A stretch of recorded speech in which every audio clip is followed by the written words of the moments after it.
Alright, what is happening, everybody? Joseph coming your way, and this is a wrestling-related video, or podcast, or whatever you want to call it.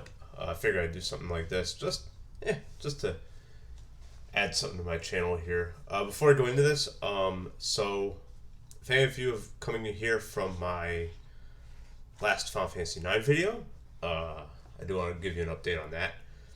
So, I am going to plan to speedrun Final Fantasy IX, just don't know when I'm going to do it. I'm going to do it either on Monday or on Tuesday. Depends on which of those days I have off. Usually I take Tuesdays off, but I mean, with my job, I just kind of need to go where my job tells me to go. So if I have to work on Tuesday, then I'll do the speedrun Monday. If I have to work on Monday, then I'll do the speedrun on Tuesday. Yeah, that'll be on my Twitch channel. Way easier to stream on Twitch than on YouTube. I tried to do live video with YouTube, but it just doesn't, I don't know how to do it from OBS. So I'm not gonna take that chance. I'd rather just do it on Twitch. It's easier. And so yeah, there you go. I have less followers on Twitch, but if you want to follow my Twitch channel, it is twitch.tv/Joseph.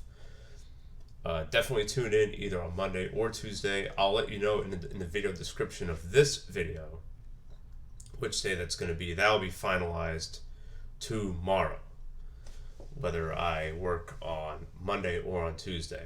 Yeah, I don't know, going to work is kind of not like, shouldn't be doing that during this, during this time where, you can catch that virus.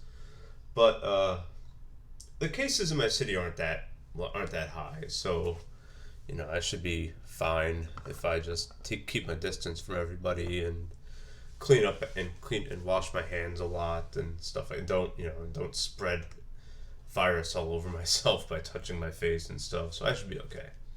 So yeah, so it's whatever. I gotta make money somehow, and then probably during the last half of this month I'll probably quarantine myself for a very long time.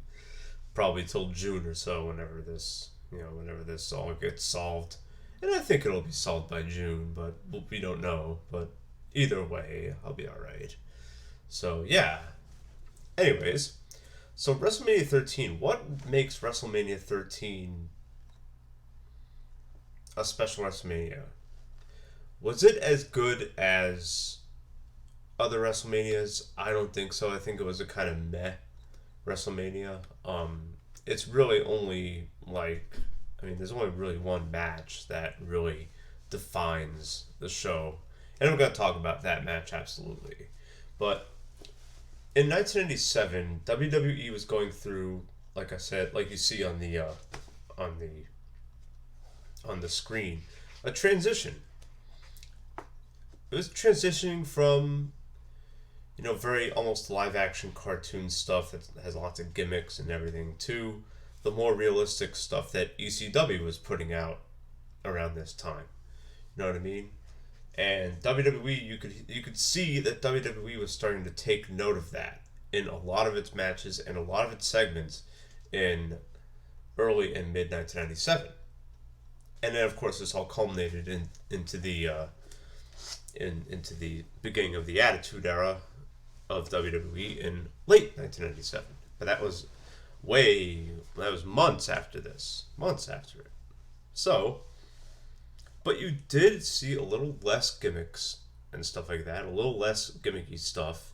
A little less cartoonish looking stuff. You weren't seeing Doink the Clown and what was it?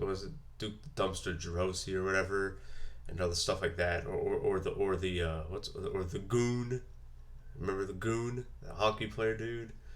And and Bob Holly was still a race car driver. He was still Sparky Plug, but he would take some time off and become Hardcore Holly soon enough. So you start seeing this kind of transition, and you also started to see WWE creating new stars, because they had lost a lot of talent that they were relying on WWE in the mid 90s. So in 1994 they lost Hulk Hogan, and then they lost Macho Man Randy Savage a year after that. And then a year after that, they tried to bring in Ultimate Warrior back, but Ultimate Warrior wasn't cooperating with anybody, and he was no showing events and stuff like that, so he got fired. And the other performers who were Hogan and Savage's age, they weren't able to really do what they needed to do to put on good matches or put on good segments and stuff like that. They were aging out, and they were not aging well.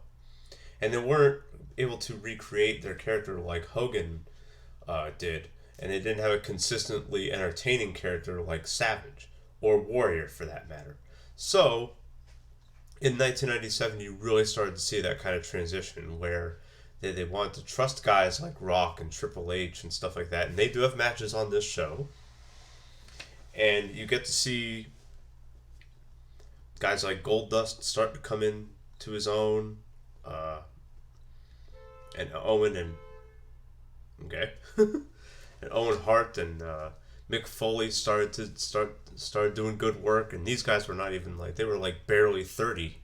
They were like in their very early 30s at around this time. Both of them are the same age. Owen Hart and Mick Foley and Shawn Michaels too. All of them are about like 31, 32ish. So you start to see that. So let's get into the show here, and I'll just go over some of the matches. Or there's only 7 matches on this WrestleMania. And that's the thing that separates WrestleManias from like 25, 20, even 15 years ago, or even 10 years ago, from WrestleManias ever since, I'd say probably ever since WrestleMania 30. Before WrestleMania 30, WrestleManias were like just another pay-per-view in terms of runtime. This particular one is it's almost 3 hours long, so it's as long as a Raw episode is today, or for the last, we'll say, 7-8 years. It's as long as this particular WrestleMania is as long as the pay-per-views of WWE. Not even that. Even like the low tier, like forgettable WWE pay-per-views are 4 hours long. You have an hour of a pre-show. There was no pre-show here. It just goes right into a 4-man tag team elimination match, with the winner receiving a number 1 contendership spot for the WWE tag team titles, featuring the new Blackjacks, which I think was Barry Windham and Bradshaw. So Bradshaw was one of the new Blackjacks back in this time. I think a year before he was Justin Hawk Bradshaw. And so Bradshaw was going through a whole bunch of gimmicks too, before he became Acolyte Bradshaw in 1998, 1999. So, yeah. And then the Godwins are still around. The gimmicky Godwins, where they were like rednecks from the Midwest. They were still around. They were still dumping buckets of slop on the people and stuff like that, and whatever. That gimmick was still around. That would last, I think, until the next year's WrestleMania, actually, which is pretty hilarious. Versus the Headbangers. The Headbangers would actually stick around for a very long time as a gimmick. And 2 like jobber type guys, Something LaFawn and Something Curtis. So those guys were definitely not winning. I forget who wins this. I think the Headbangers win it. I honestly don't remember who wins or loses these matches, because a lot of these matches on this show were very forgettable, and this one's definitely one of them. But yeah, you could see that there was a lot more overbooking. I mean, people talk about how like WrestleMania is like, overcrowded with their matches and stuff currently. Well, I think it's always been that way, and it's always been that way because you see right here, right out of the gate, it's a 4-way tag team elimination match. You got 8 dudes in the ring, big ass brawl, and you'll see more insane brawling in this show as well. It's a far cry from WrestleManias in the early 90s. You know what I mean? You wouldn't see this at WrestleMania 10 or 11 or 9 or 8. Maybe some of it in WrestleMania 12, but WrestleMania 13 definitely showed that kind of transition from, good clean wrestling, good clean grappling, to, brawls all over the arena.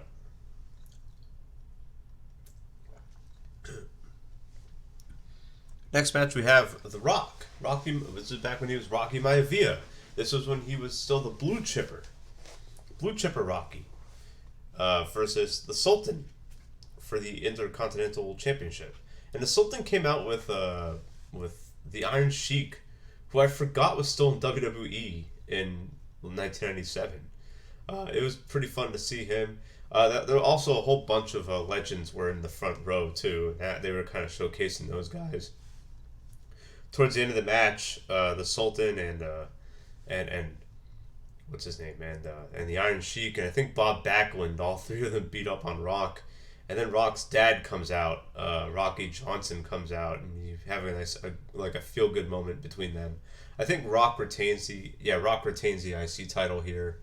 I think he gets the Sultan gets DQ'd. I don't really remember, but yeah. So you could start seeing that. You could start seeing that Rock was only 25 years old here. He was like 24. He was about to turn 25 at WrestleMania 13. So 24 years old and already in WrestleMania matches and already defending Intercontinental titles at WrestleMania. And we're all complaining about Roman Reigns, who's in his 30s, winning titles. I mean, if Rock didn't take all that time off that he took after WrestleMania 20, he'd be pretty much like Roman Reigns. He'd be headlining every WrestleMania. It'd be him versus John Cena from WrestleMania 21 until WrestleMania 29. It would be ridiculous. You'd have variations of him versus Cena instead of variations of Orton versus Cena in the late 2000s. So, that's that. So if anyone's oh, it's always the same matches all the time, it's go back, because that's been a WWE thing for a very long time. And so yeah. And the match after this also contains two up-and-coming guys that WWE was about to push. Maybe one more than the other, but whatever. It's Triple H versus Goldust. Triple H is still Hunter Hearst Helmsley here, and he's starting to win some matches because his punishment for breaking kayfabe with the curtain call is almost over. You know what I mean? They've punished him enough. And I believe he goes over Goldust here. I'm not quite sure. Triple H comes to ring with Chyna, and he's asked about Chyna, and Triple H is just like, "Don't worry about her. Don't worry about her. She's my manager. Big deal." You know what I mean? And Chyna beats up on Marlena, who is with Goldust. They do that after the match, and yeah, again, these are forgettable matches. These are matches that could have happened on Raw. So when people complain about today's WrestleMania as being oh, it's just Sunday Night Raw, I go, yeah, that's how it's been for almost 25 years, man. WrestleMania it's very rare to come across a really good quality WrestleMania that actually has WrestleMania moments. The last one I could remember was 33, and that's not because I was there. That was because we saw the Hardys come back over almost 10 years of being away from WWE. You know what I mean? That's a WrestleMania moment. You didn't see those kind of moments in this one. You didn't, unless we're going to talk about that match. But yeah, you didn't really see that kind of stuff in any given WrestleMania, especially the ones before or during the Attitude Era.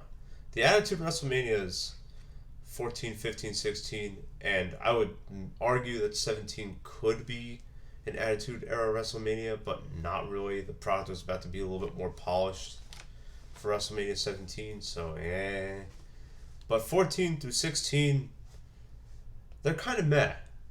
Just like this WrestleMania. So anyways. So the next match after that is for the tag team title. and it has Vader and Mankind. I forgot that they were a tag team, and I forgot that they were good guys too, which is hilarious. Well, I think they're both bad guys here. It's Vader and Mankind versus Owen and the British Bulldog, Owen Hart and the British Bulldog, for the tag team titles. And apparently there was like the story with this match is like there was like some kind of tension between Owen and the British Bulldog. So that's kind of like being like sussed out a little bit, but it's nothing really. Like it's kind of it's like, you know, you could just shrug that off. Really, it doesn't really matter. But it's, you know, it's Owen Hart and it's Mankind and it's Vader. So there's a lot of technical stuff and a lot of violence.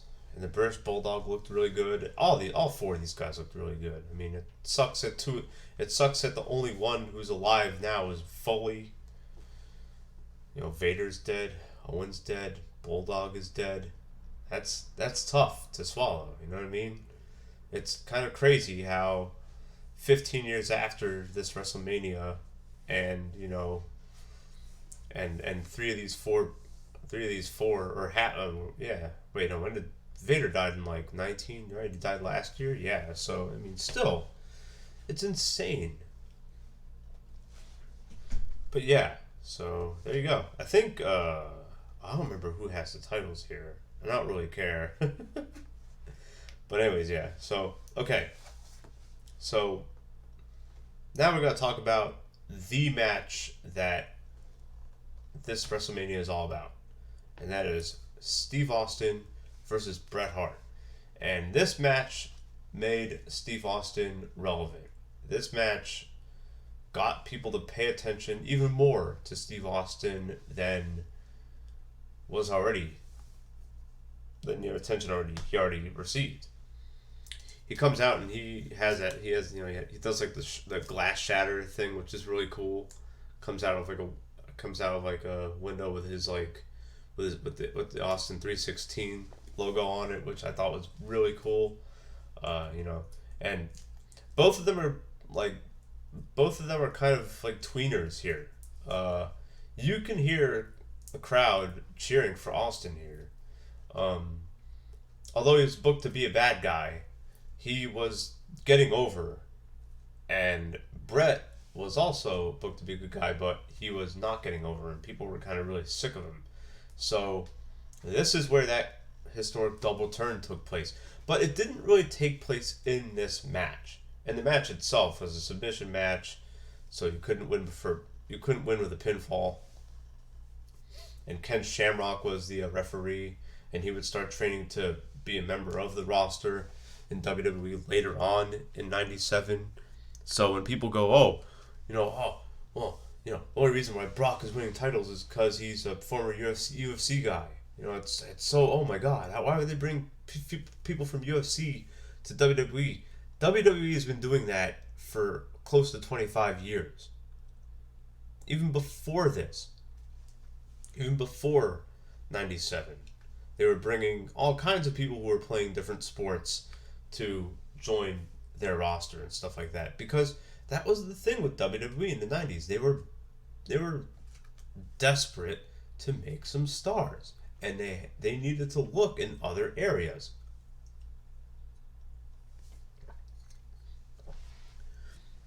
But this match is a classic, and everybody knows that. Everybody knows that. And the thing is that you don't really see Bret like cheat or anything like that.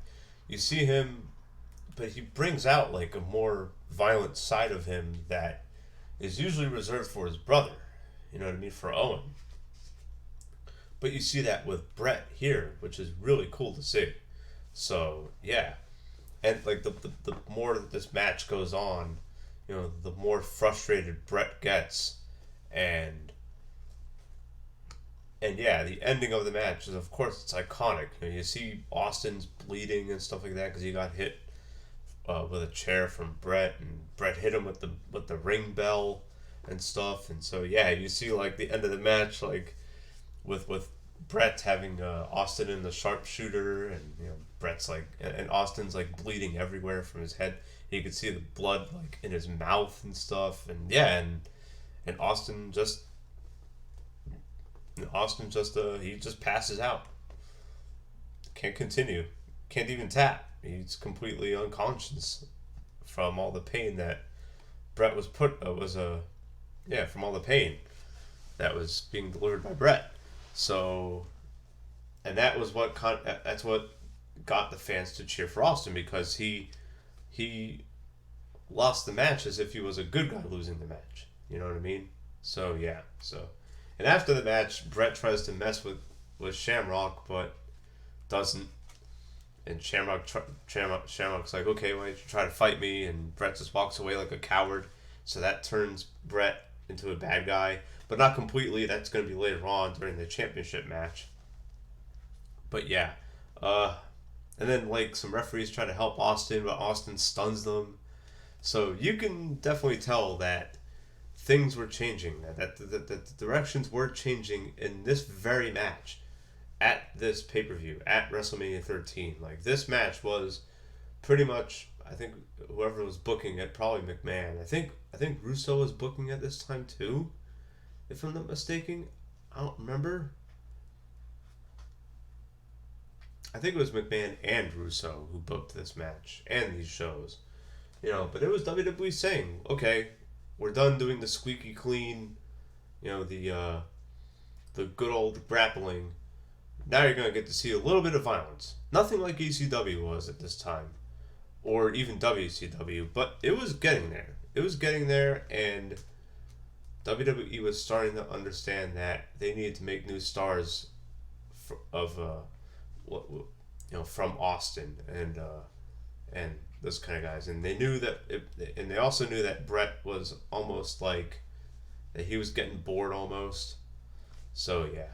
And this would turn into, the anti-American, Canadian pride, Bret Hart, which is one of my favorite bad guys of all time, other than Raven in 1995 and 1996, and Orton in 2009. Those are like my two favorite ever. But yeah, so amazing match, and like, WrestleMania 13 is Bret versus Austin. Like, it is. Like, that's the entire match. That's the entire show right there. Next we have the Nation of Domination. This was before Rock joined, and I think D'Lo Brown was in it. Farouk was the leader, obviously. Versus the Legion of Doom. This is before Sonny joined them, so they were still the original Legion of Doom, the Road Warriors, with Ahmed Johnson joining them, which is pretty funny seeing Ahmed Johnson in Legion of Doom gear. I'm like, yeah, that doesn't look right.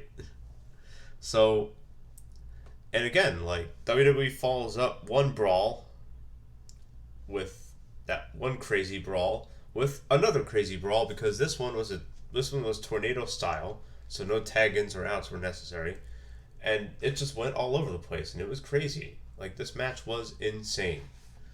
And it was just a lot of violence, a lot of weapon shots. I think someone tries to hang somebody in this match, which was crazy. So, yeah. And again, that's part of the transition from a new generation to Attitude.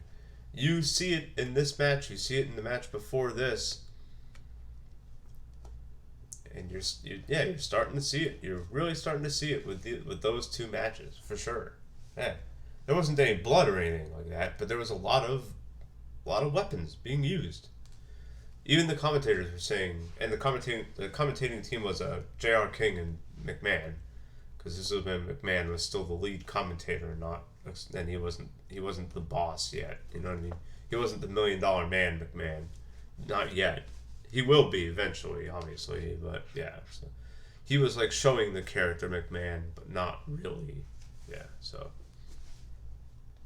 Even the commentating were saying, they brought everything except the kitchen sink, and then someone brings in a kitchen sink. They're like, and the Lawler's like, they brought everything and the kitchen sink. You know what I mean? And they were hitting each other with weapons all over the place in this match. Insane. Now we finally have the final match, which is Psycho Sid versus The Undertaker for the WWE title. We all know who wins this one because it's The Undertaker and it's The Undertaker streak. which is still kind of like a cool thing. You know what I mean? I never liked it when when the Undertaker's streak almost became a title. That didn't happen until WrestleMania 2020. Yeah. That didn't really start happening until WrestleMania 20 when he returned against Kane. Uh, Even here, it was just a coincidence. Oh, Undertaker has won his seventh WrestleMania in a row, his seventh match at WrestleMania in a row. That's cool, but they never mentioned it. It was only mentioned in like the results. Oh, this is seventh. This is Undertaker's seventh win in a row. Uh, Match goes back and forth. Psycho Sid actually does a promo before this match, and he actually makes sense, which is hilarious. The mic kind of cuts out, but I think it's just him like whispering his promo a little bit. But it was still a really fun match. And this match is where Bret turns bad.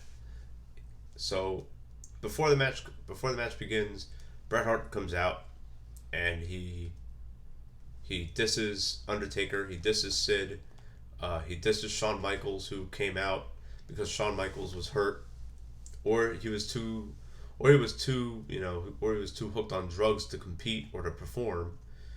You could tell that Michaels he was not sober during this pay per view, like it, or if he wasn't like perfectly sober. There's a It's a pretty funny scene way before, like after the first match, where it shows Michaels in the back, like trying to respond to fans in a chat room.